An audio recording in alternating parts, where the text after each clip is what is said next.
రేవంత్ రెడ్డికి ఇక తిట్లు తిడితేనే ఓట్లు పడతాయి అనేటటువంటి ఇంకా అదే ఒక ట్రాన్స్లో ఉన్నాడు రేవంత్ రెడ్డి. మొన్నటి వరకు కూడా తిట్లు తిట్టి ఓట్లు దండుకున్నాడు. తిట్లకు కొంత సమయం ఉంటుంది. కేసీఆర్ అయితే ఏదైతే తిట్లు తిడితే ఆంధ్రలో తెలంగాణ ఉద్యమంలో తిట్టినప్పుడు ఆదరించారో అట్లనే ఆదరిస్తారనుకున్నారు. ఆయన తర్వాత తీసి పడేసారు. ఇది గ్రహించుకో. నువ్వేదో మల్లయ్యకు ఉన్నట్టు ట్రాన్స్లో తిడితే ఆయనకు వ్యూస్ వచ్చినట్టు ఇవాళ తిడితే నన్ను చప్పట్లు కొడతారు కేరింతలు అనుకోవడం తప్పు. ఇలా అదే నువ్వు కంటిన్యూ చేసి ఇలా నిరుద్యోగులు అనేటటువంటి వాళ్ళు ధర్నాలు చేస్తుంటే రాస్తారోకులు చేస్తుంటే అదే పరిస్థితిని కల్పించిన వాళ్ళు తలదించుకోవాల్సింది పోయి తలమాసిన వాళ్ళు వీళ్ళకి ఎవడో ఉన్నాడు అని నిరుద్యోగుల్ని అవమానపరిచినట్టు మాట్లాడుతున్నావు. నువ్వు ఎన్నికల వేళ కూడా ఉస్మాన్ యూనివర్సిటీ విద్యార్థుల్ని ఆరాధన థియేటర్ దగ్గర తాగేటోళ్ళు, బీర్లు తాగేటోళ్ళు, వాళ్ళు బిర్యానీ తినేటోళ్ళు అని అన్నప్పుడు నీకు డ్యామేజ్ కాకుండా మేము అండగా నిలిచి నిరుద్యోగ లోకం అందరం ఏకమై మా తల్లిదండ్రుల నుంచి ఓట్లు వేయించినావు. ఇలా నీ నిజ స్వరూపం నిజంగా చూపిస్తున్నావు. అదొకటి.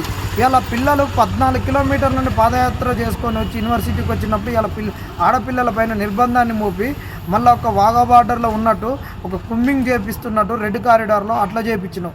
దాని గురించి నువ్వు సిగ్గుపడుతున్నాని ఒక క్షమాపణ చెప్పలేదు. నువ్వు డేట్స్ యథాతథంగా పెడతాని ఎట్లా చెప్తావు? ఈరోజు పిల్లలందరూ చనిపోయేటటువంటి ఒక స్థితిలో మానసిక గందరగోళంలో ఉన్నప్పుడు ఇంకా నువ్వు వాళ్ళని రెచ్చగొట్టి చచ్చిపోరన్నట్టు నువ్వు మాట్లాడుతున్నావు.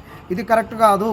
ఏదైనా పిల్లోడు తల్లిదండ్రులు కానీ టీచర్లు కానీ వాడు ఈ మానసికంగా డిస్టర్బ్ అయినప్పుడు ఆయనకు ఒక ఉపశమనం ఇచ్చేటట్టు మాట్లాడాలి. ఇవాళ అందరిని నువ్వు ఇచ్చిన రిజల్ట్ వల్ల ఇవాళ అందరు గ్రూప్ 2 వాళ్ళు క్వాలిఫై ఆయనకి రాయరాదు. వాడు నేను గ్రూప్ 2 పోస్ట్పోన్ చేయకుంటే పోస్టులు పెంచకుంటే ఎట్లయినా వాడు అయోమయం ఏడుస్తున్నాడు. గ్రూప్ 1కు మెయిన్స్ రాసుకొని హోలిస్టిక్గా ప్రిపేర్ అయినాడు. వాడు రిజల్ట్ రాలేదు, వాడు ఏడుస్తున్నాడు. ఈడు ఏడుస్తున్నాడు, వాడు ఏడుస్తున్నాడు, డిఎస్సి వాడు ఏడుస్తున్నాడు. ఈ టైంలో నువ్వు విద్యార్థుల్ని ఎట్లా ఫీజింగ్ చేయాలి, అప్పీజ్ చేయాలి, వాళ్ళని ఉపశమానంగా మాట్లాడాలి, వాళ్ళకు ఒక తండ్రి లాంటి పాత్రలో ఉన్న నేను ఎట్లా మాట్లాడాలనేది లేకుండా ఇష్టం వచ్చినట్టు మాట్లాడుతున్నావు. ఇంట్లో ఒక పిల్లగాడే ఫెయిల్ అయితే వాడిని ఓదార్చుకొని ఒక 10-20 రోజుల తర్వాత తిడతారు.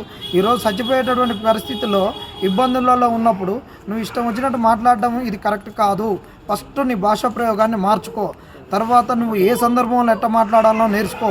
నీది చూస్తుంటే ఎట్ట ఉన్నదంటే సావు దగ్గరికి పోయి సన్నాయి మేళం పెట్టుకొని నువ్వు బరాత్ తీసేటట్టు కనిపిస్తున్నది. ఇది కరెక్ట్ కాదు రేవంత్ రెడ్డి గారు.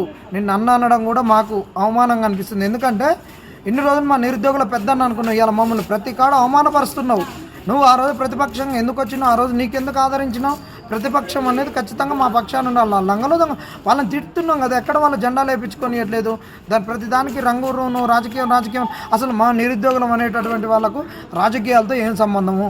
నువ్వు కాంగ్రెస్నివి ప్రచారం ఎందుకు చేయించుకున్నావు? బస్సు యాత్రలు ఎందుకు చేయించుకున్నావు? అందరిని ఇళ్ళకి పోయి ఎందుకు ఓట్లు వేయించుకున్నావు?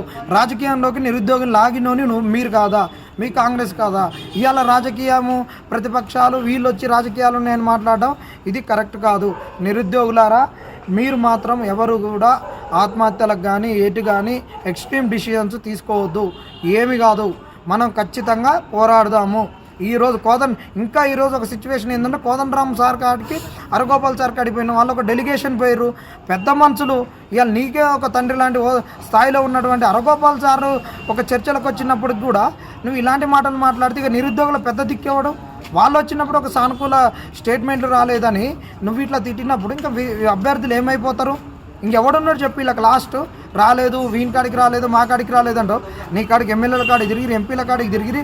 మీకు మాకు వారధిగా ఉన్నటువంటి పెద్ద మనుషులు కోదండరామ్ సార్ వచ్చి హరగోపాల్ సార్ వచ్చాయి. ఇంక ఈ నిరుద్యోగులు ఎవరిని చెప్పుకోవాలి? ఇలాంటి దౌర్భాగ్యమైన స్థితి నిరుద్యోగులకు రావడం అనేది చాలా దరిద్రము. ఇలాంటి ఎక్స్పెక్ట్ చేయలేదు. నిరుద్యోగులారా, మనం పోరాడదాం. కుల సంఘాలు వస్తున్నాయి, అన్ని సంఘాలు వస్తున్నాయి, మనకు అండదండుగా ఉంటాయి. తెలంగాణ ఉద్యమం అప్పుడు తెలంగాణకు ఏ విధంగా పౌర సమాజం అండగా నిలిచిందో మనకు అండగా నిలుస్తారు, ఖచ్చితంగా ఉంటారు. ఈ రేవంత్ రెడ్డి గారికి అసలు తెలంగాణ సమాజం మీద కానీ, తెలంగాణ అస్తిత్వం మీద కానీ, తెలంగాణ మీద దేని మీద ఈయనకు భౌగోళిక రాజకీయ ఏ స్థితిగతులపైన ఈయనకు ఒక కమాండింగ్ లేదు.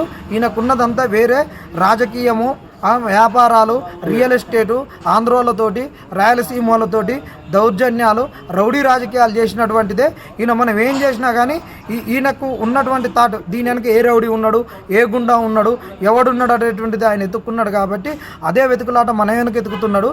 కాబట్టి రేవంత్ రెడ్డిని మనం సహించేది లేదు. ఈయన మానసిక స్థితే ఇది. ఈయనకు ఒక పెద్దన్న పాత్ర కానీ, తండ్రి పాత్ర కానీ, రాజకీయ చిత్రత కానీ, రాజనీతి కానీ లేనటువంటి ఒక దౌర్భాగ్యమైన వ్యక్తిని ఇలా మన సీఎం పెట్టుకొని మన నిరుద్యోగుల ప్రతినిధిని సంబరపడ్డందుకు ఈరోజు సిగ్గుపడాల్సినటువంటి దినము. ఈ రాత్రి ఒక దుర్దినంగానే నేను భావిస్తున్నా. ఇది నిరుద్యోగులు మీరు మాత్రం అధైర్యపడద్దు, పోరాడదాం, ఖచ్చితంగా ఉందాం, మనం సాధిద్దాం.